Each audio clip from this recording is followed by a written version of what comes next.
इस जौहराबाद विधानसभा के दो बार लगातार प्रतिनिधित्व कर चुके हम सबके गार्जियन श्री कालीचरण राजभर जी और इस कार्यक्रम में आए हुए हम लोग के बहुजन समाज पार्टी के बहुत ही पुराने कैडराई नेता हम सबके गार्जियन श्री दूधनाथ भारत राजभर जी जो जौहराबाद विधानसभा के प्रत्याशी भी रह चुके हैं और वर्तमान समय सेक्टर प्रभारी और हमारे बीच हम सबके भाई श्री एडवोकेट मनोज कुमार गौतम जी जो भीम आर्मी जिला अध्यक्ष एवं हमारे बीच छोटे भाई संतोष कुमार गौतम एडवोकेट एवं इस सेक्टर के सेक्टर अध्यक्ष श्री केशवराम जी एवं इस हमारे बहादुरगंज क्षेत्र के सिमरा के सेक्टर अध्यक्ष श्री गुड्डू दास जी एवं पुस्तकालय मंत्री श्रीकांत चौधरी जी पीजी कॉलेज एवं हमारे ग्राम सभा से आए हुए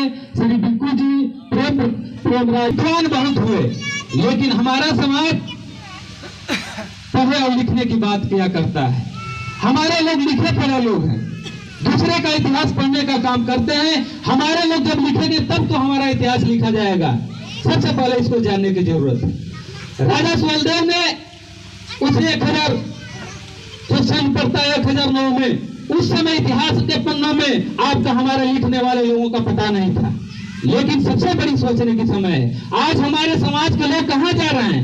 सबसे पहले शिक्षा ग्रहण करने की जरूरत है। अगर हमारा समाज शिक्षित नहीं होगा तो अभी भी हमारा समाज अंधकार नहीं रहेगा। सबसे पहले आप सभी लोगों से मेरा निवेदन है, नम्र निवेदन है कि शिक्षा उस शेरनी की दूध है, जो पिएगा यही दहाड़ेगा, जितना जो पिएगा वो दहाड़ेगा। शिक्षित होने की सबसे पहले जरूरत है। माता एवं बहनों से मैं निवेदन करना चाहता हूँ कि आप अपने बच्चों को एक रोटी कम खाइए, लेकिन बच्चों को पढ़ने के लिए सबसे पहले भेजने की जरूरत है। अगर आप शिक्षित नहीं होंगे संगठित नहीं हो सकते हैं, अगर संगठित नहीं होंगे संघर्ष नहीं कर सकते हैं। आपकी हमारी जो अधिकार हैं, आप शिक्षित नहीं होंगे तो अपने अधिकारों के बारे में नहीं जान सकते हैं। हे मेरे माताएं बहनों, आप लोगों से कंधों पर इस परिवार का बहुत बड़ा योगदान होगा उद्धार के लिए। आप लोग अगर नहीं चाहेंगे तो हमारे नौजवान साथी इस समय स्क्रीन टच मोबाइल चल रही है, स्क्रीन टच मोबाइल में क्या विकास कर रहे हैं बहुत लोग कम जानते हैं।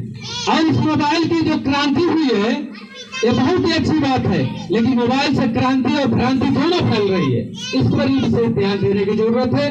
दूसरा है हमारे चक्रवर्ती सुहेलदेव राजभर जी के जयंती पर बोलने की, लेकिन समाज में जो कुरीतियां चल रही है उस पर भी प्रकाश डालने की जरूरत है। विधायक जी, आप लोगों से हम लोग सीखने का काम किया है, लेकिन मैं बताना चाहता हूँ, नौजवान होने के नाते मैं नौजवान साथियों से कहना चाहता हूँ, संघर्षों के साए में इतिहास हमारा पलता है। जिस ओर जवानी चलती है उस ओर जमाना चलता है। मेरे नौजवान साथियों, आप किस दिशा में इस समाज को ले जाना चाहते हैं, किस दिशा में ले जाना चाहते हैं?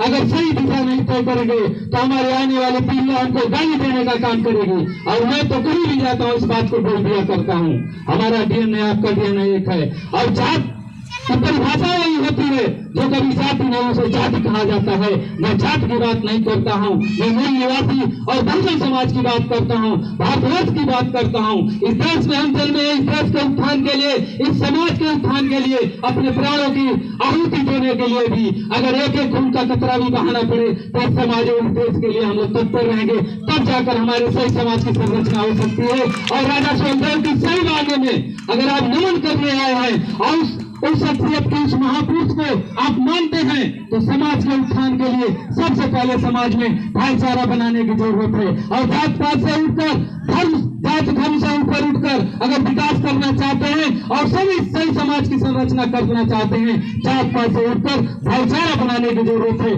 तब जाकर हमारे पुरानीगंज के राजभर हमारे जो नवयुवक साथी हैं एक मुहिम चलाएं कि जो भी बच्चा घर का पढ़ने नहीं जाता है आप लोग एक कमेटी का गठन करें और हर एक बच्चे को पढ़ने के लिए प्रेरित करने का काम करें। तब जाकर हमारे समाज का इतिहास बन सकता है। हमारे राजा सुहेलदेव ने बहुत ही क्रांति करके इस देश का नाम रोशन किया है, लेकिन हम और आप क्या करना चाहते हैं? इस समाज को क्या दिशा देना चाहते हैं? इस समाज को सही दिशा तभी मिल सकती है। मैं कोई भी जाता हूँ, कर दिया करता हूँ, नजर को बदलिए नजारा बदल जाएगा, नजर को बदलिए नजारा बदल जाएगा। हे मेरे नौजवान साथियों, दिशा को बदलिए दशाएं बदल जाएगी, दिशा को बदलिए दशाएं बदल जाएगी। बहुत ज्यादा समय नहीं है, हमारे मुल्क के अतिथि लोग बहुत ही बातें बताएंगे और हमारे संगीतकार बहुत ही अच्छा बिरहा सुनाए और हमारे महाराजा सुहेलदेव जी के जीवनी पर उन्होंने प्रकाश डाला। मुझे बहुत कुछ कहने की जरूरत नहीं है, लेकिन मैं अपने अंतिम शब्दों में कहूंगा, हे मेरे नौजवान साथियों, इस समाज को उत्थान के लिए आप सबको कमर कसने की जरूरत है। ये समाज कहाँ जा रहा है?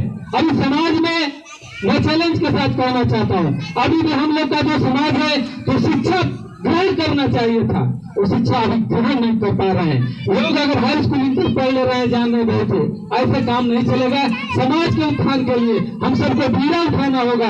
इस समाज का उत्थान तभी होगा सभी घरों में बच्चे अच्छे तरह से शिक्षा ग्रहण करेंगे और समाज को सही दिशा तय करेंगे, तब जाकर हमारे समाज का उत्थान हो सकता है। मैं ज्यादा कुछ नहीं कहते हुए अपने अंतिम शब्दों में कहूंगा कि हे मेरे कमेटी के सभी सदस्यों, आज से आप राजा सुहेलदेव जी की जयंती मना रहे हैं, शुभकामनाएं और मेरे हृदय के अनंत गहराइयों से शुभकामनाएं। लेकिन आज आप लोग सौगंध खाइए कि हम हर घर में बच्चों को पढ़ने के लिए प्रेरित करेंगे, तब जाकर सही मायने में इस जयंती का मतलब निकलेगा। नहीं तो आज महाराजा सुहेलदेव की जयंती मनाकर और जाकर शाम को वही काम करेंगे जो शाम वाला काम लोग करते हैं, तो इससे समाज का उत्थान नहीं होगा। समाज को सही दिशा देने के लिए नौजवानों की जरूरत है।